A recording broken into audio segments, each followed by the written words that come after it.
2022 में नीट में पूछा गया एक क्वेश्चन है। यह क्वेश्चन दो पार्टिकल्स के सिस्टम का सेंटर ऑफ मास कहाँ होता है उसी पर बेस्ड क्वेश्चन है।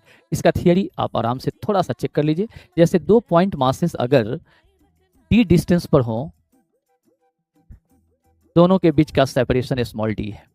अगर इसका सेंटर ऑफ मास कहीं पर है, सपोज कि सी डैश पे सेंटर ऑफ मास है, तो m1 से सेंटर ऑफ मास का डिस्टेंस अगर x1 मानो तो x1 का वैल्यू क्या होता है, ध्यान दीजिएगा।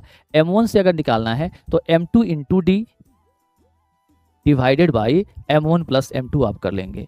अगर आपको m2 से सेंटर ऑफ मास का डिस्टेंस निकालना है तो बस वही काम, m1 इंटू डी, तो m1 से मल्टीप्लाई कर दीजिएगा, m1 into D by m1 plus m2। अब इस क्वेश्चन में देखते हैं कहाँ से पूछता है। कहता है 10 kg और 20 kg के दो पार्टिकल्स हैं, दो ऑब्जेक्ट्स हैं, दोनों के बीच का सेपरेशन दे दिया 10 मीटर। तो यहाँ पर ये 10 kg है और ये 20 kg है, दोनों के बीच का सेपरेशन दे दिया 10 मीटर। अब क्या पूछा आपसे, सेंटर ऑफ मास 10 kg वाला से निकालो, यानी m1 से निकालो। तो m2 इंटू डी यानी 20 into D 10 meter divided by 20 plus 10 यानी 30, ये मीटर हो जाएगा, ये कैंसिल 20/3 मीटर इसका आंसर हो जाएगा।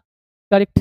अब यह क्वेश्चन में अगर कहता कि आप 20 kg से निकालिए तो आप क्या करते, 10 इंटू 10 100/30 हो जाता, यानी 10/3 मीटर आंसर होता। थोड़ा सा केयर तो करना है कि क्वेश्चन अगर बदलता है तो फिर हम कैसे बनाएं उसको।